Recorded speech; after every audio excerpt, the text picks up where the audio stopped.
আপনি কি কখনো এমন স্টক কিনেছেন যেটা আপনি কেনার পর কিছুদিন পর হঠাৎ পড়ে গেছে আর তারপর আপনি না বুঝেই সেল করে দিয়েছেন, তারপর দেখলেন ওটা আবার আগের জায়গায় ফিরে গেছে, ভাবছেন এটা বারবার আপনার সাথে কেন হয়? উত্তর একটাই, আপনি সাপোর্ট আর রেজিস্ট্যান্স বুঝতে পারেন না। শেয়ার মার্কেটের দুটো লাইন, সাপোর্ট আর রেজিস্ট্যান্স ঠিকমতো পড়তে পারলেই আপনি জানতে পারবেন কখন শেয়ার কিনবেন আর কখন বেচবেন। এই ভিডিওতে আমি রানা আপনাদের শেখাবো একদম সহজ বাংলায় সাপোর্ট আর রেজিস্ট্যান্স কাকে বলে, এগুলো খুঁজে বের করা সহজ টেকনিক, আর কিভাবে এই লাইনগুলো বুঝে আপনি প্রফিট করতে পারেন। ভিডিওটা 1 সেকেন্ড স্কিপ করবেন না, কারণ আজকের এই বেসিকটা একবার যদি ভালো করে শিখে ফেলেন আপনি স্টক মার্কেটের 50% গেম জিতে যাবেন। এই ভিডিওতে আমরা আপনাকে দেখাবো কিভাবে সাপোর্ট ও রেজিস্ট্যান্স নিখুঁতভাবে ড্র করতে হয়। চার্টে সাপোর্ট এবং রেজিস্ট্যান্স লেভেল সবচেয়ে গুরুত্বপূর্ণ। প্রতিটি প্রাইস অ্যাকশন ট্রেডারের ক্যান্ডেলস্টিক প্যাটার্ন শেখার পর সাপোর্ট এবং রেজিস্ট্যান্স লেভেল ড্র করা শেখা সবচেয়ে গুরুত্বপূর্ণ।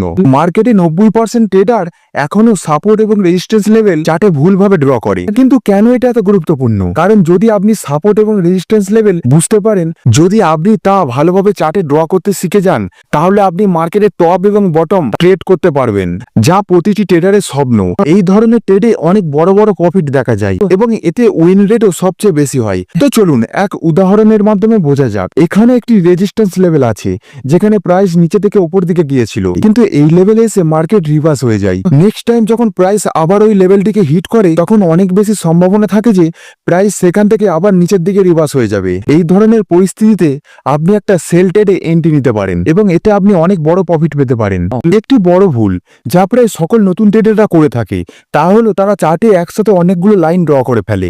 যদি আপনি এমন কিছু করছেন, তাহলে ধরে নিন আপনি একটি বড় ভুল করছেন এবং এর মানে আপনি সাপোর্ট এবং রেজিস্ট্যান্স সম্পর্কে কিচ্ছু জানেন না, কারণ এই ধরনের অতিরিক্ত লাইন শুধুমাত্র আপনাকে কনফিউজ করে দেবে। সাপোর্ট ও রেজিস্ট্যান্স আঁকার উদ্দেশ্য হলো চার্টকে সহজ করা, যাতে আমাদের ট্রেডে এন্ট্রি এবং এক্সিট করতে সুবিধা হয়। কিন্তু বেশিরভাগ ট্রেডাররাই এই ভুলটি করে থাকেন, কারণ তারা সিক্রেট সাপোর্ট ও রেজিস্ট্যান্স রুলস অনুসরণ করে না। এখন আসুন আমরা চারটি গোপন রুলস বুঝে নিই। প্রথম রুলস হলো মাল্টিপল রিজেকশন। এই চারটি ভালো করে লক্ষ্য করুন, যেখানে প্রাইস 3 বার একটি নির্দিষ্ট লেভেলকে টাচ করে রিভার্স হয়েছে। এটি আমাদের বোঝায় যে এই জায়গাটি একটি মাল্টিপল রিজেকশন জোন, মানে স্টক এই নির্দিষ্ট লেভেল ভেঙে নিচে যেতে পারেনি। তাই আমরা এখানে একটি সাপোর্ট লাইন আঁকতে পারি। এই সাপোর্টের একটু উপরে যখন প্রাইস লেভেল এসেছে, প্রাইস বারবার রিজেক্ট হয়ে নিচের দিকে নেমে গেছে, মানে স্টক এই নির্দিষ্ট লেভেল ভেঙে উপরে যেতে পারেনি। তাই এখানে আমরা একটি রেজিস্ট্যান্স লেভেল ড্র করতে পারি।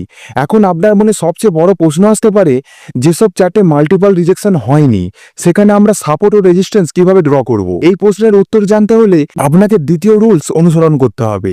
এটি হলো যেসব জায়গায় মাল্টিপল রিজেকশন হয়নি সেখানে সুইং লো এবং সুইং হাইকে সবচেয়ে শক্তিশালী সাপোর্ট ও রেজিস্ট্যান্স লেভেল হিসেবে ধরা হয়। এই চার্টে দেখুন প্রাইস মাল্টিপল রিজেকশন নেয়নি, কিন্তু প্রাইস একটা সুইং হাই তৈরি করেছে এবং সেখান থেকে রিভার্স হয়েছে, আর সেটা ছোটখাটো রিভার্স নয়, বরং একটি বড় লাল ক্যান্ডেল তৈরি করে নিচের দিকে নেমে এসেছে। এই ধরনের পরিস্থিতিতে আপনি সেই লেভেলে একটি রেজিস্ট্যান্স লাইন আঁকতে পারেন। এখন পরবর্তী উদাহরণটি দেখুন। প্রাইস ধীরে ধীরে নিচে নামছিল, কিন্তু এই গুরুত্বপূর্ণ লেভেল থেকে প্রাইস হঠাৎ করে বড় বড় সবুজ ক্যান্ডেল তৈরি করে ওপর দিকে উঠে গেছে। তাই এখানে আপনি একটি সাপোর্ট লাইন ড্র করতে পারেন, যা এই মুহূর্তে সবচেয়ে গুরুত্বপূর্ণ হবে। তৃতীয় রুলস হলো সাপোর্ট ও রেজিস্ট্যান্স লেভেল উভয়ই একে অপরের মতো কাজ করতে পারে। অর্থাৎ কোন স্টক যদি তার সাপোর্ট লেভেল ভেঙে নিচে চলে আসে, তাহলে তার সাপোর্ট লেভেল পরে রেজিস্ট্যান্স হিসেবে কাজ করতে পারে আর সেই স্টককে উপরে উঠতে বাধা দেবে।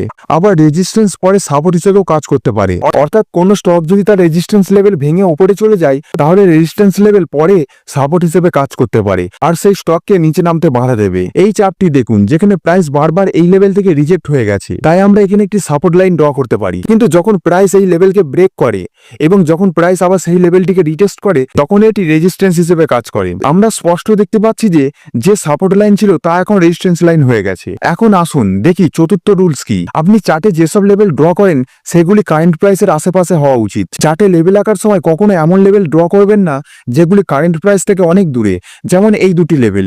এই ধরনের লেভেলের এখানে কোনো দরকার নেই। আমাদের শুধু সেই লেভেলগুলো ড্র করতে হবে যেগুলি বর্তমান প্রাইসের কাছে আছে, যেগুলি আমাদের এখন কাজে লাগবে। মনে রাখবেন, যখন আপনি চার্টে অনেক লাইন আঁকবেন তখন আপনি কনফিউজ হয়ে যাবেন। এই পরিস্থিতিতে আপনাকে এখন একটি সাপোর্ট লাইন আঁকতে হবে, কারণ যখন প্রাইস এই লেভেলে আসে সেখান থেকে একটি রিভার্স মুভ অবশ্যই দেখা যায়। একই সাথে আমরা এই গুরুত্বপূর্ণ লেভেলে একটি রেজিস্ট্যান্স লাইন ড্র করব, কারণ প্রাইস এই লেভেল থেকে একাধিকবার রিজেক্ট হয়ে নিচে নেমে গেছে। এই চার্টে শুধু এই দুটি লেভেলই আছে যেগুলি আমাদের ট্রেডিং এর জন্য খুব দরকার। আপনি এখন এই চারটি রুলস ভালোভাবে বুঝে গেছেন। এখন চলুন দেখি কিভাবে নিয়মগুলো লাইভ চার্টে প্রয়োগ করতে হয়। এই চার্টটা দেখুন, আমরা এখানে একটি রেজিস্ট্যান্স লেভেল ড্র করতে পারি, কারণ যখন প্রাইস এই লেভেলে এসেছে সেই জায়গা থেকে রিভার্স হয়ে নিচের দিকে নেমে গেছে এবং তা একাধিকবার হয়েছে। তো এই রেজিস্ট্যান্স লেভেল এখন চার্টের সবচেয়ে স্ট্রং লেভেল। আমরা এই লেভেলটি এই কারণে ড্র করছি কারণ এই বর্তমান প্রাইসের খুব কাছাকাছি। আমরা চাইলে অন্য জায়গাতেও লেভেল ড্র করতে পারতাম, কিন্তু সেই লেভেলটি কারেন্ট প্রাইস থেকে অনেক দূরে, তাই এখানে সেটি কোনো কাজের নয়। শেষবার যখন প্রাইস এই লেভেলকে স্পর্শ করেছিল এখান থেকে একটি শক্তিশালী রিজেকশন দেখা গিয়েছিল এবং বড় বড় রেড ক্যান্ডেল তৈরি করে প্রাইস নিচের দিকে পড়ে যায়, যা এই লেভেলটিকে একটি সুইং হাই হিসেবে চিহ্নিত করে। এখানে আমরা একটি সাপোর্ট লেভেল ড্র করতে পারি, কারণ প্রাইস যখন এখানে এসেছে তখন বহুবার এই লেভেল থেকে রিজেক্ট হয়ে উপর দিকে চলে গেছে। এটি প্রমাণ করে যে এটি একটি শক্তিশালী সাপোর্ট লেভেল। এরপর যখন ফাইনালি এই সাপোর্ট জোনকে ব্রেক করে প্রাইস নিচে নামে আর তারপর যখন আবার প্রাইস ওঠার চেষ্টা করে তখন এই সাপোর্ট লাইন রেজিস্ট্যান্স লাইন হিসেবে কাজ করে, অর্থাৎ এই সাপোর্ট লাইন এখন রেজিস্ট্যান্স লাইন হয়ে গেছে। তো বন্ধুরা, এই ছিল আজকের ভিডিও।